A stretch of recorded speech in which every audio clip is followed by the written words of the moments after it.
I think a materialist approach to things is very, very consistent with my experience in Christian social justice. I feel like the deeper I get into anarchist practice, the deeper my faith is getting at the same time. I would hope that, securing means of life for all would be something all people of faith would say, oh yes, that's at the basis of what we believe. Those who are most marginalized know the most about the true, the good, and the beautiful.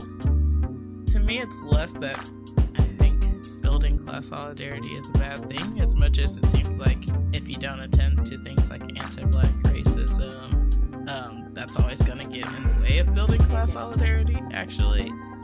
And when you go back, you find that a lot of revolutionary grassroots participatory movements, the precursors to what you could call the barrio assemblies and these grassroots neighborhood organizations, a lot of these were sponsored by the church.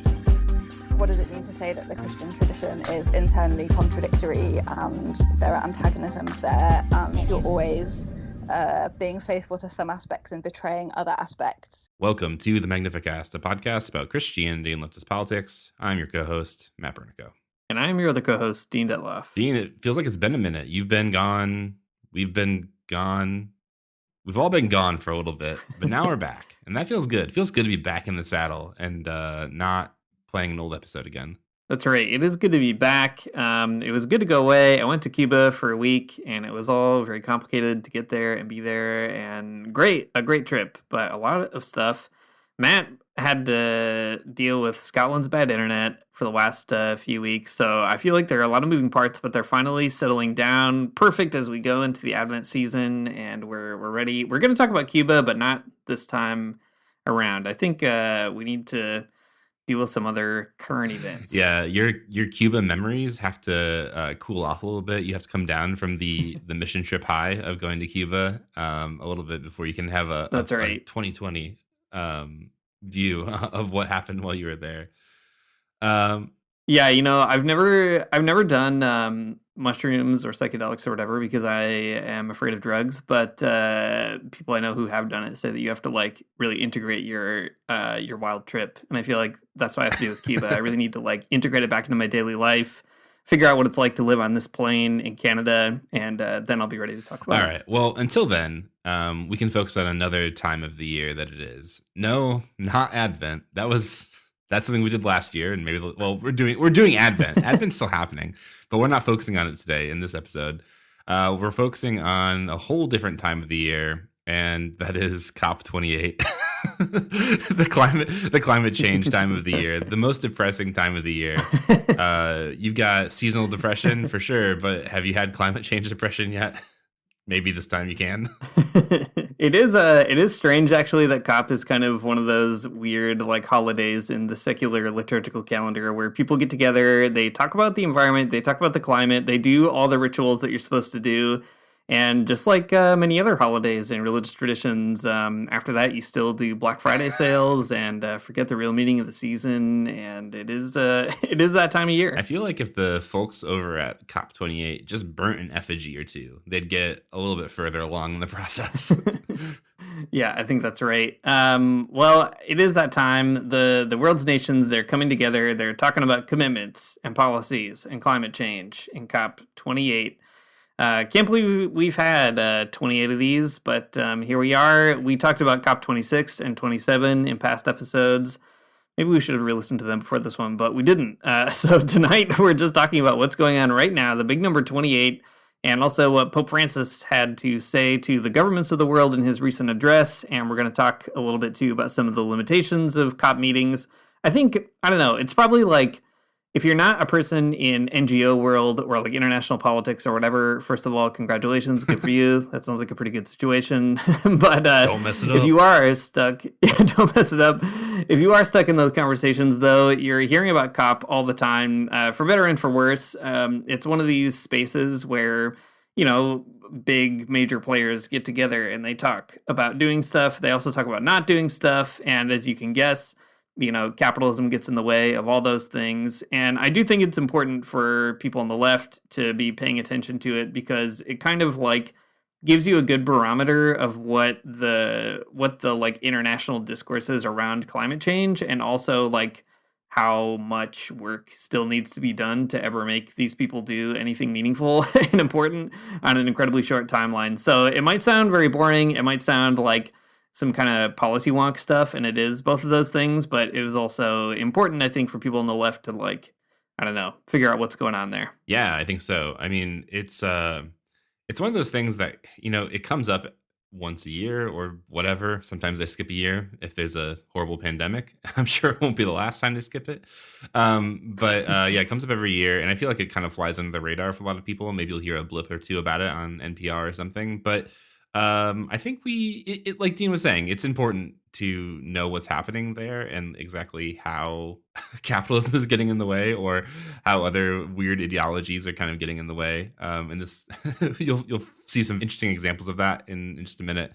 But before we get to all of that, we should probably just lay some of the groundwork out for what COP even is and like what it's doing. It is a little bit wonky, which I apologize for. I mean, it's not my fault. I'm just telling you about it. Get mad at the United Nations if you really don't like it. But we'll just go through some of the foundational ideas behind COP, and then we'll talk about what else is like happening there. So COP stands for the Conference of Parties, and that makes it sound fun, but it's not. The parties in question are not a cool hang that you're having with your best pals. Instead, it's 197 countries of the United Nations that are signatories to the United Nations Framework Convention on Climate Change, or UNFCCC. Whenever I see that acronym, I always say UNFC. But according you're always saying that. Constantly saying it. I'll try not to say it for the sake of the podcast, because I don't think it's a great auditory experience, but I can't make any promises. According to the UN, the whole point of the UNFCCC is to stabilize greenhouse gas concentrations at a level that would prevent dangerous anthropogenic or human-induced interference with the climate system. As you can probably tell, just because it's been so hot this past year, they've been doing a very poor job. But that's the main intention. That's like what they're trying to get at, right? It's a big meeting of countries and delegations from those countries, sometimes the actual leaders of those countries, and sometimes just people that are sent. And they're trying to sort of parse out who's responsible for what, how are they going to handle a heating up planet, all that kind of stuff. Sometimes COP meetings result in like new big agreements and treaties. Yeah, maybe you've heard of the Kyoto protocols from previous years, or you might also remember the Paris Agreement, which the United States is once again a part of. Thank you, President Joe Biden. No, just kidding. He's not the president. Sean Fain's the real president. Hang on. Let's stop for 1 second here and have a quick diversion. Someone in the Discord did bring up a few days ago that Sean Fain is a sort of a left. There's a left QAnon conspiracy where Sean Fain is actually the president and Joe Biden has never been the president, and I wholeheartedly endorse this conspiracy theory. Same. You gotta really live into it, manifest it, and one day it will just be the case. We'll all wake up and Sean Fain will be the one giving us the State of the Union, and by union he does mean the UAW, which is now the controlling governing body of the United States, and I can't wait for it. Everyone's like, oh, Donald Trump, he's the real president. He's been this whole time. It's like, I don't think so. I'm a UAW member somehow now. I got this card in the mail and everything. I've got a jacket. What? My benefits and wages. How could Donald Trump be the president if I've got a UAW? Yeah, exactly. Yep. Okay. Sorry. We'll come back to President Sean Fain maybe later on. Anyways, the point of COP here is to make agreements between countries where people can generally agree upon particular frameworks to mitigate emissions and hopefully not burn the entire planet and everyone on its death. Again, so far not working, but maybe 28 will be the one where we figure it out.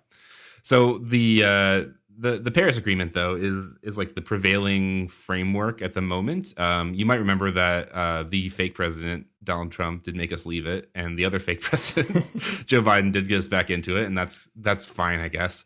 So this is the prevailing agreement between parties at COP, and it has the kind of like a particular type of framework and a particular like mission and goal that it's shooting for with regards to climate change. It was adopted in 2015. so a few COPs ago in COPs past. But the goal of the Paris Agreement is to limit the increase of the global average temperature to below 2 degrees Celsius above pre-industrial levels and pursue efforts to limit the temperature increase to 1.5 degrees Celsius above pre-industrial levels. So that's the goal. We don't want it to get too hot because or else we're all going to die. That's literally it. You'd think that a extremely serious and existential threat like that would be taken more seriously than like a bunch of countries failing to agree on anything, or only agreeing on very little. But you'd be wrong. It's not working out that way. So something really notable about the Paris Agreement is that it is a binding international treaty that calls for a real substantial amount of multilateral collaboration between states, which is an important detail for when we'll get to the Pope later on. He has a lot to say about multilateralism. All of it's good. What he says is good. but the type of multilateralism that you're getting in the Paris Agreement is like extremely frustrating stuff. Some of the collaborations that the Paris Agreements require are things like developed countries providing financial assistance to less developed countries. You guys can't see it at home, but I'm using air quotes every time I say developed country. This is like working out primarily through something called the Loss and Damages Fund, which we'll talk about here in a few minutes. But the Paris Agreement also necessitates some collaborations like technology transfers around the mitigation of emissions and other things like that. But even that is kind of complicated and isn't working maybe the way you'd want it to. Anyways, the way all of this actually plays out is full of lots of tensions and difficult negotiations. Like I said, what you think would be a really straightforward answer and collaboration towards an existential threat is actually really difficult. So one of the things that we can talk about here and to maybe demonstrate like the difficulties in some of this is one of the big wins, but maybe not big enough wins at COP27, which was the establishment of a loss and damage fund. Dean, we can talk about the specifics of the Loss and Damages Fund for this year, but I don't know. Do you want to lay out what that is and what's going on? Yeah, it is philosophically a great idea. In practice, a much more complicated idea. And it's also something that faith groups have been pushing for, and the Pope has explicitly named in Laudate Deum, he names it as something that he really wanted to see come out of COP28. And spoiler, in a certain way, it did come out of COP28 already, but like we'll say in a minute, there's a lot of complicated stuff. The philosophical piece of it is to say that this should be basically a fund that compensates poorer countries or underdeveloped countries, or however you want to put it, for the kinds of revenue loss that they suffer from climate change, and also damage inevitably that they will suffer from climate change. And as we know, countries in the global south are both more likely to experience the effects of climate change in greater and greater degrees, and also less likely to have the resources to both kind of like future-proof their societies and like rebuild. And, you could think of like example after example. Something that came to mind for me was because I was just in Cuba. Cuba has been hit by a couple big hurricanes in the last several years, and they are still rebuilding, and they can't really do what they want. I mean, in part because of the blockade, but also because they just don't have the resources to rebuild, right? And even in less politically charged countries all over the global south, whenever there's a huge disaster, you'll get things like humanitarian aid. You'll usually get, lots of kind of international funding come in, but that's not the same thing as being like, we want to establish a pool that is explicitly used to both kind of mitigate and even pay some reparations for the reality that global south countries are going to face these challenges more than global north countries. So, like I said, philosophically, it's a great idea. The maybe immediate questions that you might find yourself asking are, who would operate such a fund? Who would manage that fund? You might think, who's going to donate to that fund? Who has access to those funds? What are the conditions for getting them? All these kinds of things. And that's where the real sort of challenges come into play. So I think it's kind of like, it's one of these really classic, like half victories maybe that NGOs often get, which is like, on the one hand, you want something to be able to get money and, answer these important philosophical questions or kind of like realize a good idea. But on the other hand, like the fact is international capitalism is just always going to subvert exactly what you need. And people are going to try to get theirs on top of, the purely common good version of all these kinds of ideas. So we'll talk about the specifics, but that's kind of the general thing. Maybe the most important piece is that it is something that a lot of people have been pushing for, including like radical movements all over the world have been pushing for a loss and damage fund. Just maybe not in the way that a cop is capable of delivering. Yeah, that's exactly right. All of the media that's reporting the particular victory around the loss and damage fund at COP28 has been like, they did it. It's been like really celebratory, and that's fine. I mean, it's true. It's great that it happened, and it would not have happened for sure without significant pressure from, I think, the environmental movement. But also the loss and damage fund that we have is not the loss and damage fund that we need. So it's kind of frustrating. So anyways, I think what you said was really helpful, though, Dean, kind of laying it out exactly like what it does philosophically or like the function that it's actually supposed to serve. The example about Cuba is a really good one. In the COP27 literature around the loss and damage fund, the example that I think I kept seeing was that G20 countries, so countries like US, UK, EU, all of those great ones, they make up like 75% of global greenhouse emissions. Whereas a country like Pakistan, which, if you remember last year during this, like the COP time, they were undergoing considerable floods. Countries like Pakistan, though, with flooding and other types of like awful catastrophes, they were racking up billions and billions in damages from all kinds of flooding. But they emit like less than 1% of global emissions, right? So it's exactly that dynamic that you were mentioning, though. That's just like the countries who are responsible for like the awful carbon emissions, who are making the world actively worse and causing countries like Pakistan or Cuba to suffer, are the people who need to be paying into this fund. But as we'll see in a moment, that's not exactly how it works out. Well, it does, but it doesn't in some ways. So the fund was set up primarily at COP27. Like that's where the idea was like sort of fleshed out there, and it was passed then. So there was like the framework was there, but some of like the rules around the fund hadn't been fully determined at COP27.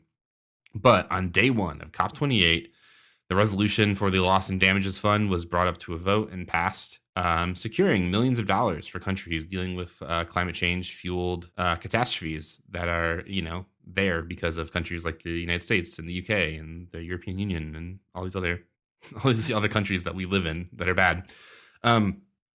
So after it was passed, a really interesting thing happened that I think is worth talking about. COP28, sorry, I've been talking all about like what it is and how it works and all these things about the UN or whatever, but it's in the UAE this year. It kind of moves around to country. So it's in the UAE, and that's interesting. So right after the loss and damages fund was passed, the UAE immediately threw in $100 million, as did Germany. $100 million into the fund. That's great. Why not? The United States, however, only promised $17 million with the provision that they would get congressional approval for that money. They'll definitely get it. Yeah, for sure, right? $100 million is not nothing. Absolutely. It's not enough for the loss and damages fund, but $17 million is so pathetically small when, we are spending trillions of dollars on the whatever. I don't need to tell the people on this podcast how dumb that is. You already know. Turn this podcast off. You know how stupid it is. It's fine. But the other part of the other part of the puzzle here for the United States was that not only was it sort of pending congressional approval, but also the U.S. delegation needed everyone to know that paying this money into the fund is in no way a recognition of reparations for their emissions. So not only is there like no way that Congress is going to approve this, but the United States also wants everyone to know that it's not their fault. So don't blame us. It's just so funny. The United States at every turn has to find out how to be the absolute worst. Just awful moral actors. stupid exceptionalism and just dumb excuses. Yeah, the way that Pope Francis talks about it in Laudate Deum, I think, is already even kind of anticipating some of this stuff. So, like I said, Pope Francis had called for a development of the Loss and Damage Fund in that document, and praises it as a great idea and so on. But he said that basically we don't know exactly how that's going to shake out. And here's how he writes about it. This is like in October, kind of with an eye toward COP happening. He said, it could be that at least the conference in Egypt last year marked a step forward in consolidating a system for financing loss and damage in countries most affected by climate disasters. This would seem to give a new voice and a greater role to developing countries. Yet here too, many points remained imprecise, above all, the concrete responsibility of the countries that have to contribute. Today, we could continue to state that the accords have been poorly implemented due to lack of suitable mechanisms of oversight, periodic review, and penalties in cases of noncompliance. The principles which they proclaimed still await an efficient and flexible means of practical implementation. Also, that international negotiations cannot make significant progress due to positions taken by countries which place their national interests above the global common good. And here's the typical, maybe Pope Francis prophetic line. Those who will have to suffer the consequences of what we are trying to hide will not forget this failure of conscience and responsibility. And I think that's the big key here, right? That there is a rush, I think, for people to celebrate the Loss and Damage Fund. And I kind of get it on the one hand, because I think that's the strategy for trying to encourage countries to participate and buy into it. I think people sort of use that strategy. It was the same with the Paris Agreement. For all its faults, people were trying to boost it as this really important landmark decision because at least something came out of it. And the more we kind of emphasize how good it is, the more we can maybe expect a good faith response from government. But the challenge is, people kind of rush to praise these things. But as Pope Francis says, the people who are most affected by their failures are, not going to be comforted by that kind of celebration. And I think when you get to something like a Loss and Damage Fund, all those extra questions, who funds it? How do they fund it? Who gets to, access those funds? All these kinds of things. Those are the questions that are really difficult to answer within global capitalism and within the kind of current global jockeying for power that you're getting, between the United States and Russia and China and the other BRICS countries and things like that.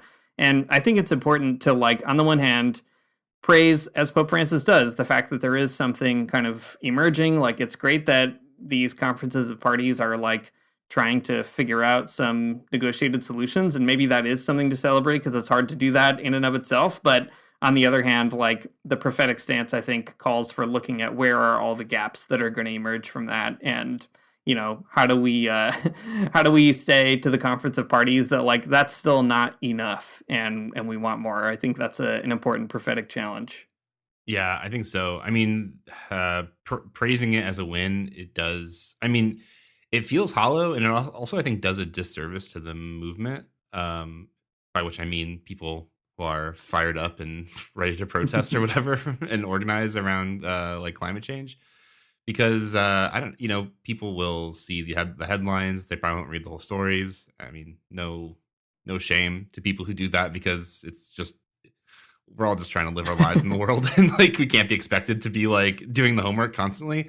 But it's frustrating because you'll see some very positive headlines about the Loss and Damage Fund, and you might think, well, okay, that's solved or whatever, or that piece of the puzzle is done, when it's not, or it's still quite complicated. More is required. And well, anyways, a good note from Pope Francis. Dean, you've mentioned a few times that it's hard to know exactly how all this functions, and I think that is true. It is hard to know. Maybe it's hard for us to know because we're not policy wonks about the UN or whatever. I'm sure that there are people who do know the answer to these questions. But just doing a little bit of research, in a Times article, it mentions that none other than the World Bank will be hosting the Loss and Damage Fund for the next 4 years. So I gotta say, that's not something that makes me very optimistic about it. When it comes to international organizations, the World Bank is pretty close to the bottom of those who I would trust, but okay. So anyways, they're holding the money, but it'll come up to like an actual like committee or whatever put together by COP to like actually like oversee the distribution of funds and the contribution of funds and that kind of thing. Yeah. The other wrinkle to the loss and damage fund is that it is not like it does not follow the specific philosophy we mentioned earlier, where it's the wealthier, higher carbon emitting contributing the most money, and countries with less emissions who are most effective getting the money. It's like anyone can donate money or anyone can contribute money, and anyone can receive money. So be on the lookout the next time something happens in the United States and fake President Joe Biden is trying to get money for, whatever happened in Florida or whatever. I don't know. Stop spending money on military aid and start spending money on like climate resiliency. God, Joe Biden, be a real president like Sean Fain. That's all I'm trying to say. Yeah, exactly. And I think too, the fact that it is going to be run by the World Bank is really important because it suggests that like, the international order that has basically gotten us to a situation of climate change and like brutally crushing international debt and all that kind of stuff, that order is still the one that's being trusted to solve the situation. And I think that is already cause for concern. And, like other kind of, I guess if you're a person on the left and you think about international stuff, you're inevitably going to have to think about the United Nations. I think for better and for worse, the United Nations does a lot of important work. It also fails to do a lot of important work.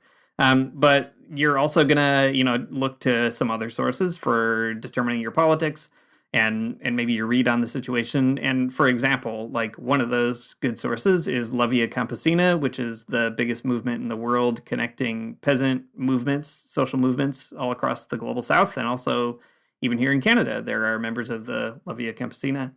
And I think it's interesting to kind of follow what those groups are saying about the Loss and Damage Fund. For example, La Via Campesina actually boycotted COP28 altogether, partly in solidarity with Palestine, because they were saying essentially the headline, I guess, is that you can't talk about climate change and also support things like genocide and dropping, thousands and thousands of bombs on Gaza. Like that is incongruous. But also they were saying we couldn't support a loss and damage fund managed by the World Bank, which just sort of shows that it's not really a kind of serious reckoning with how things are going in the global economy.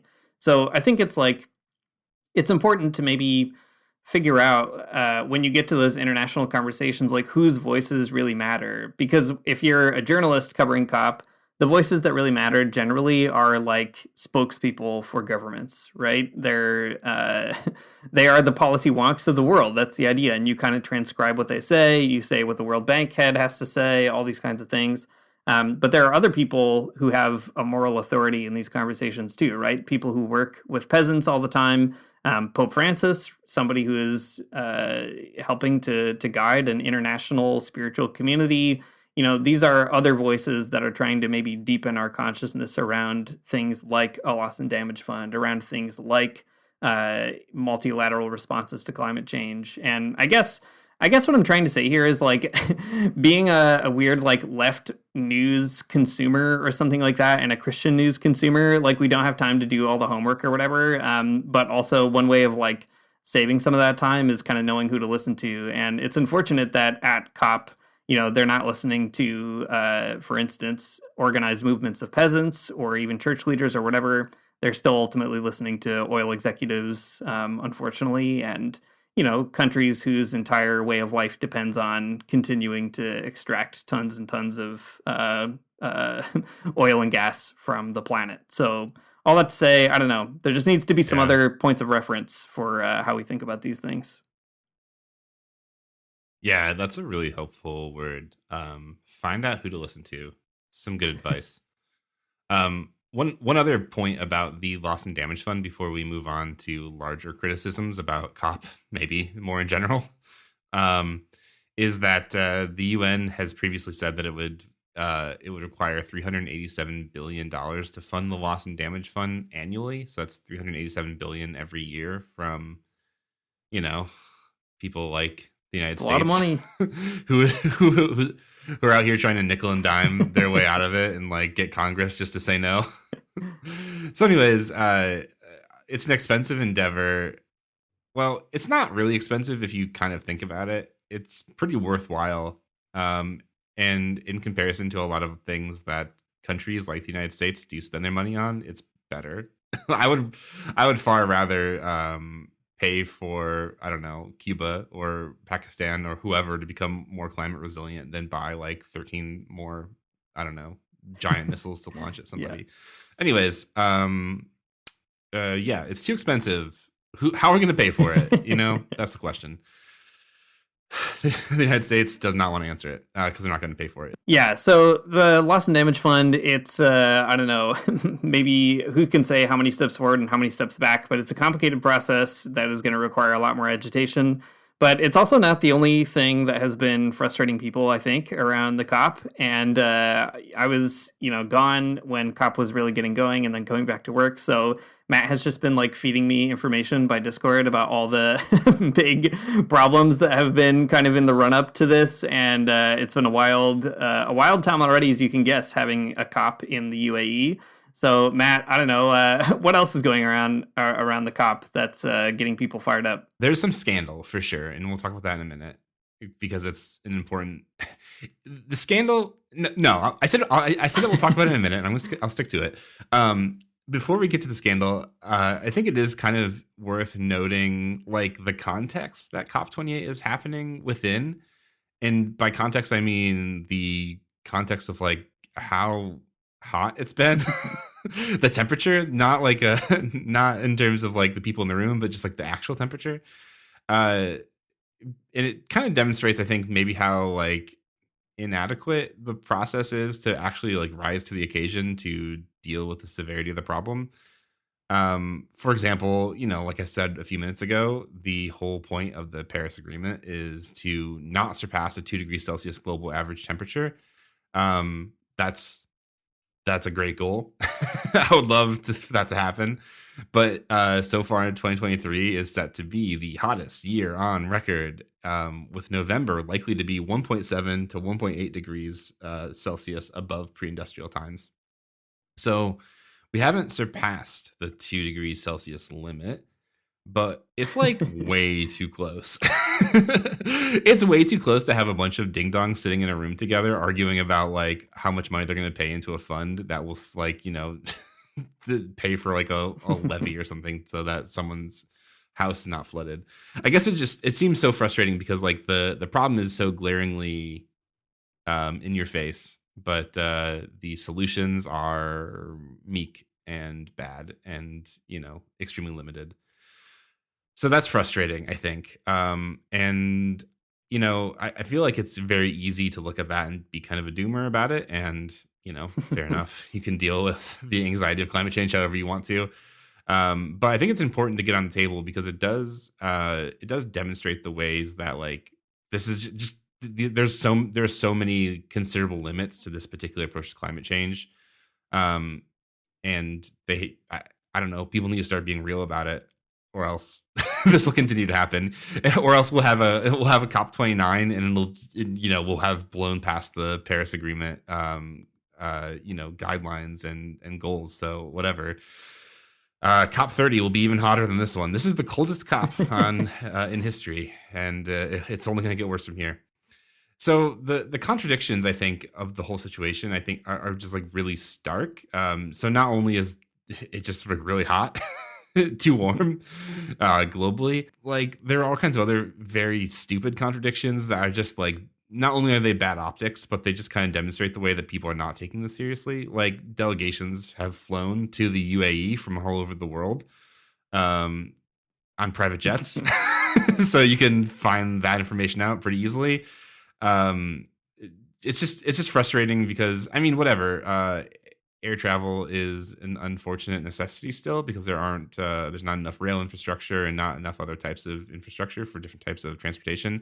But you don't have to be so outrageously dumb to have a private jet fly you to a climate conference. That seems like an unnecessary kind of like unforced error, but that's fine. People are out there doing it. Yeah, I mean, the other contradiction that people have noted a lot so far about COP28 is that the UAE is a country whose wealth is grounded very deeply within fossil fuels. That's, I mean, the wealth of the UAE comes pretty exclusively from fossil fuel production. And also, the other part that is extremely frustrating and people are mad about, and rightly so, is that the president of COP28 is Dr. Sultan Ahmad Al Jaber, who is the founder of Abu Dhabi National Oil Company. That's right. These conversations about climate change are being led by an oil executive, and I think that is as dark as it gets. I think it's dumb. It's like there's a certain logic to it that they're trying to use to make it make sense that Abu Dhabi National Oil Company is like trying to be a leader in renewables, but like, come on.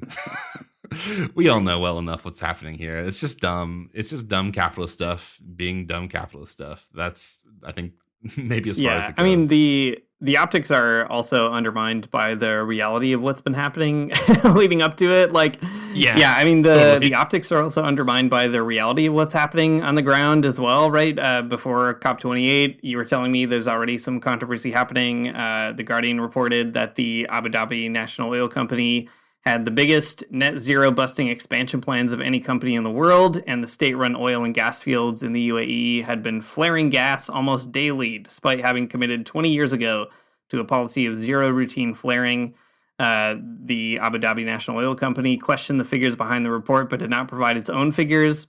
Leaked documents obtained by the Center for Climate Reporting and seen by The Guardian are briefing documents prepared by the COP28 team before bilateral meetings between Al Jaber and 27 governments as part of the diplomatic preparations for the climate summit, as well as setting out issues relating to the climate negotiations. The briefing include talking points and asks from the Abu Dhabi National Oil Company and from Masdar, the UAE renewable energy company, which Al Jaber chairs.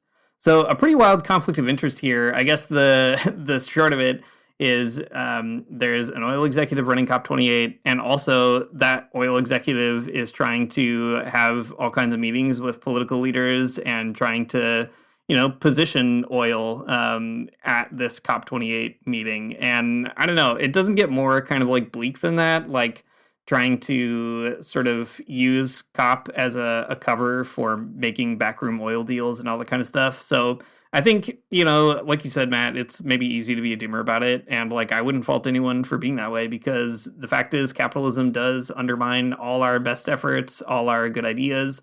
And as long as there's money to be made in things like fossil fuels, that is just going to outstrip the other kinds of negotiated processes. I think that's maybe a cynical reading, but it's also the kind of thing that, keeps getting proven over and over at these COP28 meetings. 28 of them, I guess, is what I'm trying to say. 28 meetings, and every one of them has been undermined by, countries and companies trying to make sure that they come out on top of whatever gets negotiated. Yeah, that's right. I mean, that COP28 has been at least a little bit of a sales pitch for the Abu Dhabi Oil Company is embarrassing. It all feels so embarrassing. I guess that's like when I've been reading all about this and kind of just getting some of my ideas about COP28 together, I just feel embarrassed kind of at every turn that, even the good things like the loss and damages fund is just kind of embarrassing at the end of the day when the World Bank is kind of involved, and, all of the details about it just make it feel so grown-worthy. It's like, what are we doing? I mean, one other weird thing about the World Bank thing, I don't know, my brain is kind of all over the place, but there's just so many contradictions that I forget some of them. The other weird thing about the World Bank is there's even questions about whether or not the loss and damage fund is going to result in loans or grants, and it's just wild to be the kind of fund set up at an oil executive run climate meeting is also potentially kind of a new debt trap for poor countries as well, adjusting to climate change. And let's face it, that is what the World Bank does. It is what it has done for decades. And maybe it could be different, but I would be pretty shocked if the World Bank suddenly had a complete change of heart about how it makes money and how it represents its members and so on. So I don't know. I just think maybe like oil and big capital should probably not be the ones like organizing meetings for the entire planet to decide how to deal with climate change. But that's kind of all we have for now, I guess. Yeah, absolutely. Eye-rollingly stupid. I hate it. You got some great American exceptionalism in there. You know, the United States trying to sort of dodge their their role with the loss and damage fund. You got profiteering and sales pitches at a climate summit. Just like it's just too much. It feels it's like a TV show that I'm like very sad to be watching. No uplifting storylines whatsoever. I think that the severity of climate change kind of comes in waves for regular people. And like maybe like, you know, this past summer, climate change was sort of in your face because it was extremely hot outside and everyone just kind of knew it, right? Not only was it hot, but there were forest fires and smoke blowing through major cities in Canada and in the United States. And it was just kind of like, you know, on people's mind in the summer. And now that it's a bit cooler out and the media narratives have focused and switched and changed, you know, you don't think about it as much, I guess. But anyways, that's kind of why we wanted to talk about at least some of this, because it is all happening now still. And these are all interconnected problems for sure. I guess it's just like, it's hard to keep sight of all of this because of the ways that our attention is particularly like refracted through media, and we just kind of like lose sight of a lot of how stupid it is and how inadequate it all is. But it's all coming for us, I guess, one way or the other. And it's like very easy to slip into a type of just like, I don't know, decline or like, you know, whatever. These guys at COP are like the only like hope, and they're very bad and dumb. So like, what are we going to actually do? And that's a great question. And given how dire it all is and how hopeless it seems, it's, I think, helpful to actually have some strong moral voices making an appeal for changing the pace of how things like COP go and how we think about them, for sure. One voice at COP this year is Pope Francis.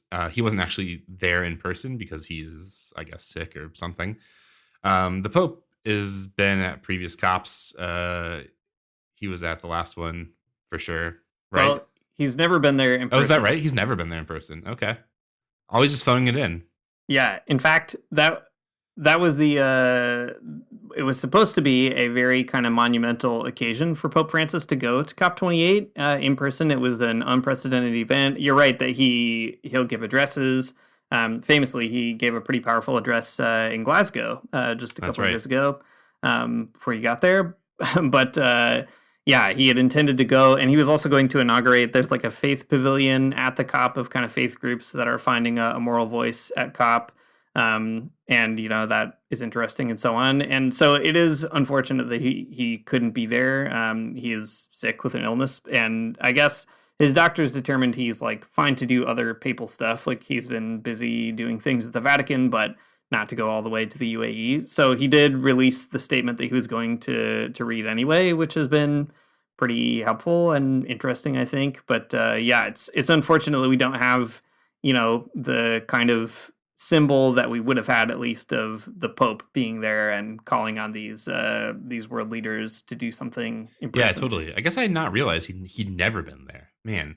Well, I'd prefer the Pope just write addresses rather than flying a private jet to COP. So I guess that's probably fine. But he's given addresses in the past, for sure. I've read them, so I know that he's at least talked about it. But anyways, this year the address that he gave, I think, is pretty good. I think it has a lot of the desperation and grumpiness that you hear in the previous apostolic exhortation, Laudate Deum, that we talked about a few weeks ago. But there's also a lot of like pretty hopeful notes, I think, that you'll kind of hear echoes of past encyclicals and stuff as well. Dean, do you want to talk us through the Pope and what he thinks about all of this? Yeah. Well, like we said on the previous episode, Laudate Deum is definitely a tonal shift from Laudato Si. Laudato Si is longer, but it also is, you know, more detailed, has maybe also some more room for, I guess, some hopeful voices and so on. Laudate Deum is a very impatient document. It is chastising the international community for moving too slowly and really failing to achieve what it said it would achieve. And it has some kind of cautious, like, moments of, I wouldn't even call it hope necessarily, but kind of like affirmation of possibility. Like maybe something could happen here with the loss and damage fund or other kinds of things, but it's definitely a more like, I don't know, lower tone kind of document. The address, I think, continues in that spirit. And what I appreciate especially about it is that Pope Francis does name the fundamental contradictions at these kinds of meetings. So he says, for example, it has now become clear that the climate change presently taking place stems from the overheating of the planet, caused chiefly by the increase of greenhouse gases in the atmosphere due to human activity, which in recent decades has proved unsustainable for the ecosystem. The drive to produce and possess has become an obsession, resulting in an inordinate greed that has made the environment the object of unbridled exploitation. The climate run amok is crying out to us to halt this illusion of omnipotence.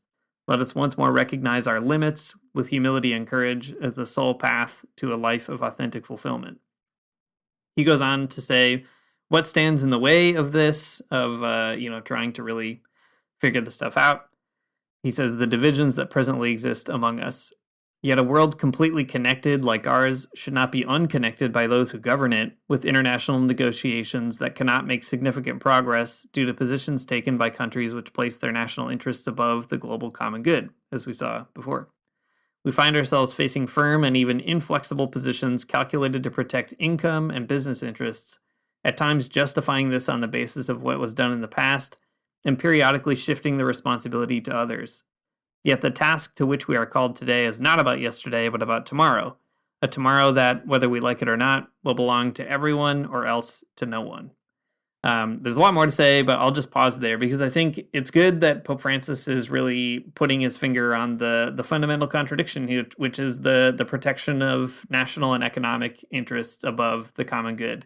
We talked on the show a while back about the IPCC reports and the discrepancies between what scientists said and what survived in the political edits of that document. And, over and over, you see these examples of like scientists saying we should probably be eating less meat or less beef in particular.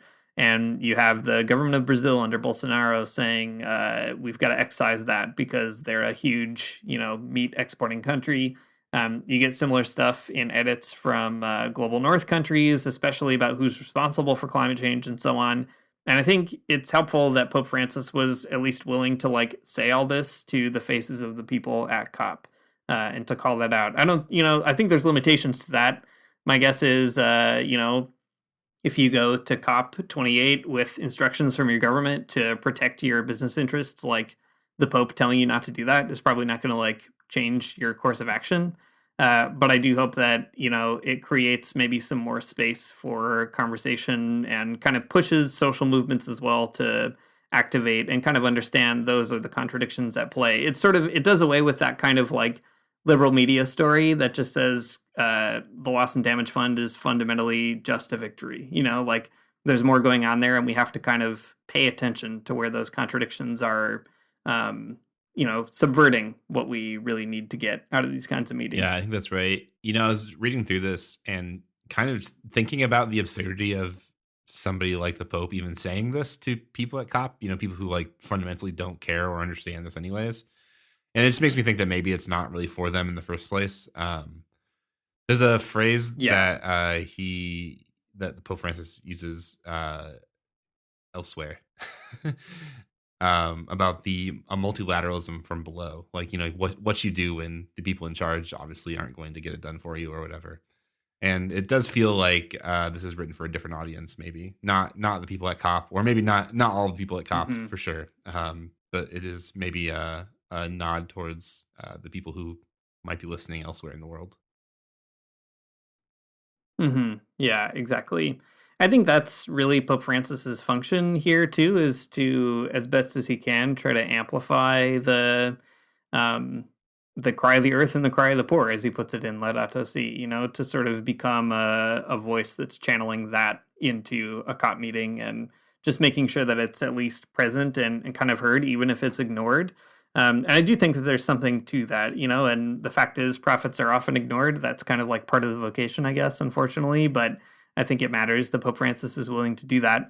I'll read maybe one more paragraph where I think he does a good job of this. He says, particularly striking in this regard are the attempts made to shift the blame onto the poor and high birth rates.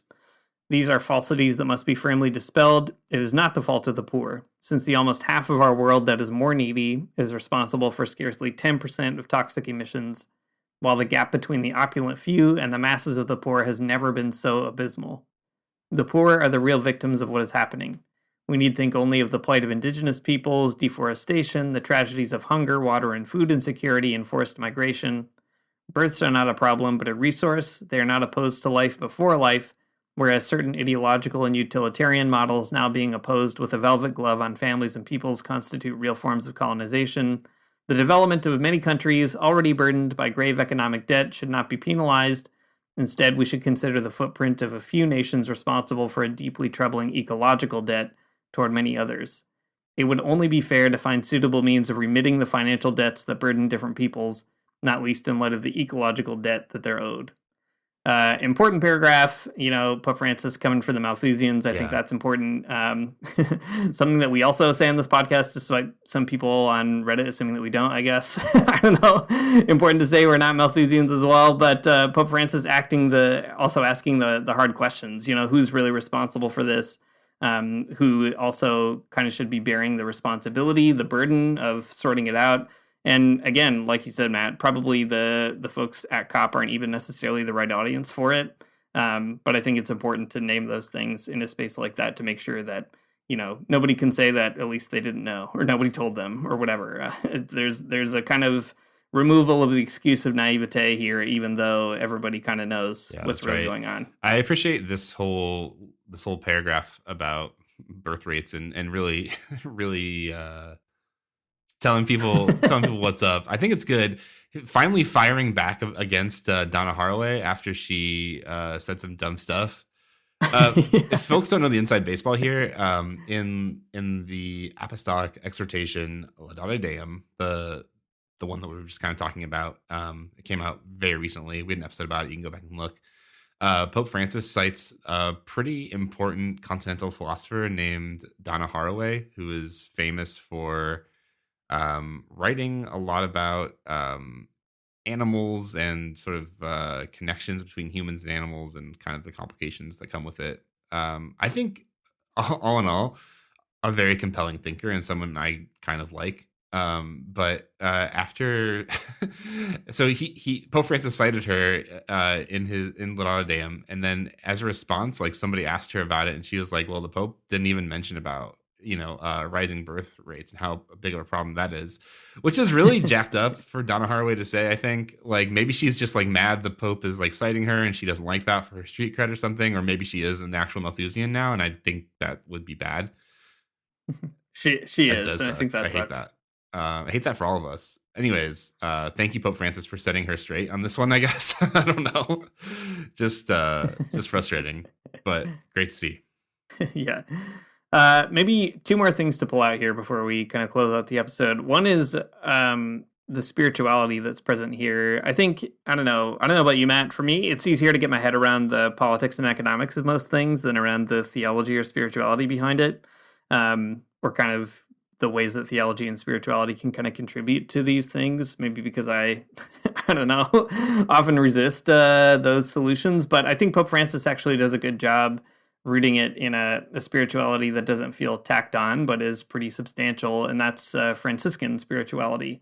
He took the name Francis after Francis of Assisi. He drew on Francis's vision in Laudato Si, and he released Laudate Deum on October 4th, which is Francis's feast day. And he closes this address also talking about Francis, and I'll read this out because I think it's actually pretty inspiring. He says, I like to think that a good omen can be found in an event that took place in 1224. In that year, Francis of Assisi composed his Canticle of the Creatures. By then, Francis was completely blind, and after a night of physical suffering, his spirits were elevated by a mystical experience. He then turned to praise the Most High for all those creatures that he could no longer see, but knew that they were his brothers and sisters, since they came forth from the same Father and were shared with other men and women.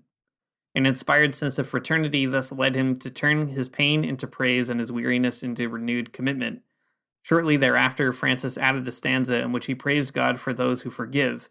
He did this in order to settle successfully an unbecoming conflict between the civil authorities and the local bishop. I too, who bear the name Francis, with the heartfelt urgency of a prayer, want to leave you with this message.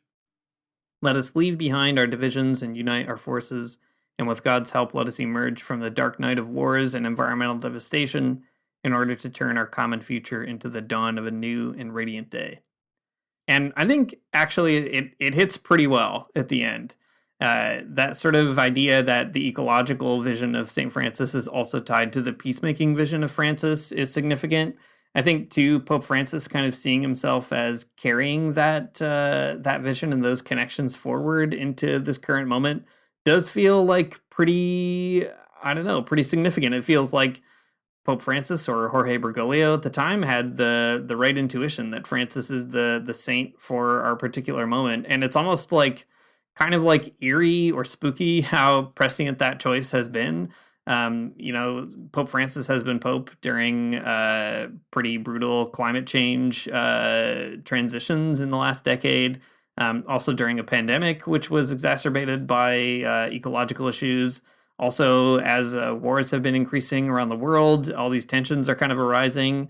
He's sort of following in the path of a particular Catholic tradition that I think is calling for us to see all those things as connected and to find our own place in like a more equitable relationship with creation. And I don't know, I feel like it does kind of root all the other stuff in a spirituality that also maybe kind of like encourages a form of faith or hope that doesn't feel too cheesy or removed from the gravity of the situation. Yeah, I agree. I think it's pretty good. St. Francis, when at every turn in this guy's life, he's always having a mystical experience of one kind or another. And I think that's great for him. I don't know if I've ever had a mystical experience. Probably not. I wouldn't say that I have, but I'm really I think grateful for how it's being parsed out here, though. The connection that we share to nature is like, can't be ignored. You need to know it. You need to kind of like start feeling that in your bones in a real way. And I think that's like the type of spiritual advice I can really get behind, is that our fate is extremely connected to all of our brother and sister animals around us. And there's a certain power in that. I guess the thing that I kind of come to at the end, though, is that like we have to leave behind our divisions and unite our forces. Is like, I feel like you could read that in a place like COP, where it's like you got to stop arguing with people about whatever this thing is and leave behind the divisions of like capital and the marketplace. But I think the other piece is that like you have to leave behind the divisions of like thinking about humanity as like the supreme judge of all things as well. So anyways, all that to say, the St. Francis stuff, it's important. Probably the most important thing for like orienting your spirituality when it comes to climate change and catastrophe. Yeah, I think so too. It's actually this year is the 800th year celebrating the one of the rules of St. Francis. It's been like a big thing in the Franciscan community. So it's a real Francis moment, I guess. The Francis vibrations are high, as the New Age people would say. I'm watching a lot of cult documentaries, so it's slowly sifting into my vocabulary in a dangerous way. I'm definitely vibrating at that frequency right now, so that's great. All right, I said there were two things. The other last thing is something you already mentioned, Matt, which is that piece about multilateralism from below. And I guess I feel like it's hard for me to get excited about COP and about the UN in general. It is mostly a huge bummer. To me, it just feels like a bunch of people getting together and whining and dining and not doing anything else. And just, I don't know, more wheeling and dealing than anything. And that sucks. But I think what is helpful about Pope Francis in Laudate Deum is that he kind of hang all his hopes on the possibility of like international power brokers figuring it out. Instead, he has this other path forward. And we've talked on this show in the past about how Pope Francis is really leaning into social movements, that he has like a real theory of popular power that is, I think, pretty like underappreciated actually in a lot of circles. And it comes out in Laudate Deum in a helpful way. He says, in the medium term, Globalization favors spontaneous cultural interchanges, greater mutual knowledge, and processes of integration of peoples, which end up provoking a multilateralism from below, and not simply one determined by the elites of power. The demands that rise up from below throughout the world, where activists from very different countries help and support one another, can end up pressuring the sources of power. It is to be hoped that this will happen with respect to the climate crisis. For this reason, I reiterate that unless citizens control political power, national, regional, and municipal, it will not be possible to control damage to the environment.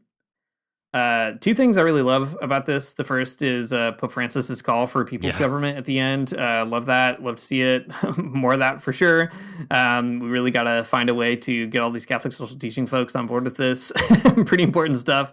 But the other bit is that affirmation of international solidarity, that there are kind of networks, multilateralism from below of activists in different countries supporting each other in the struggle against the maleffects of climate change. And I think that is kind of the most hopeful part of Pope Francis's interaction with COP and with climate change more broadly, is that it's not just power brokers figuring stuff out. It's also like people outside those structures, going into the streets and going on strike and demonstrating against new huge mining companies in places like Guatemala, right? Like, it's a significant kind of thing that there is this networked form of resistance and solidarity. And I think that's at least the thing that allows me to like stave off the doomerism that inevitably comes out of things like COP, is that at the end of the day, whatever they decide there, you still have to the next day find out what everybody else is saying. You got to ask the La Via Campesina what's going on in the peasant movement, and you can kind of figure it out from there. That's right. The multilateralism from below, it's great. It's great messaging. It's great political idea. I like it a lot.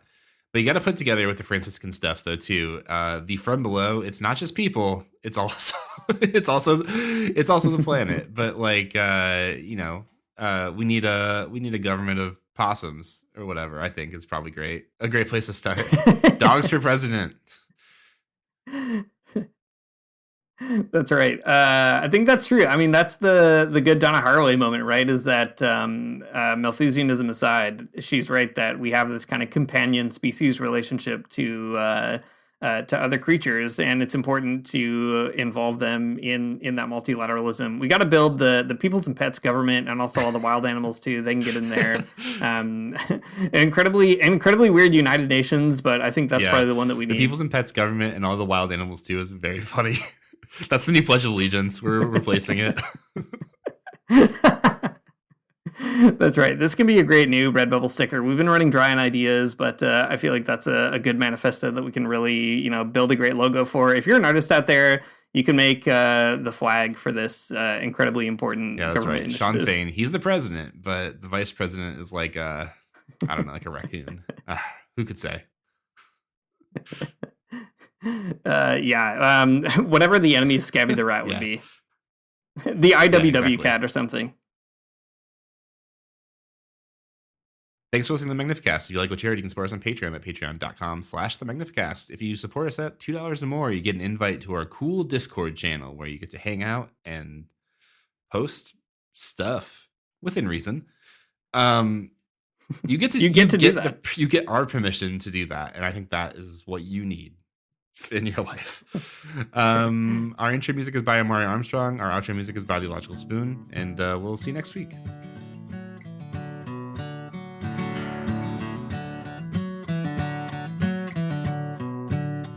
I don't wanna get up for church in the morning, souls alive.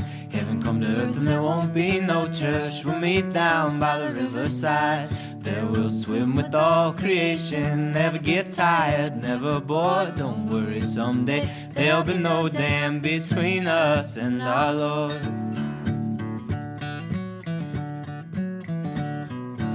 Jackson, keep your hoods up. Keep your hoods up and you stay up late. In Jackson, you keep your hoods up. Well, you keep your hoods up and you stay up late. Oh, don't mind a cold night, but we might mind if you leave too soon. Oh, now it's still early. At least I would have